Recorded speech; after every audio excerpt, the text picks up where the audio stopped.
И точно тук идва капанът. Много хора си мислят,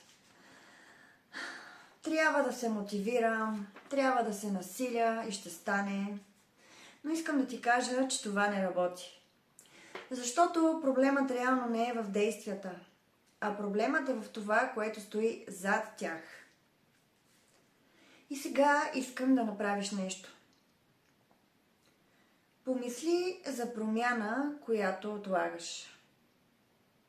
И си задай следния въпрос. Какво ще загубя, ако направя тази промяна?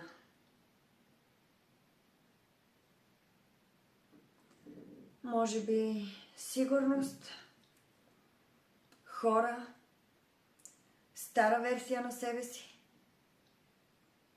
Какъв е твой отговор?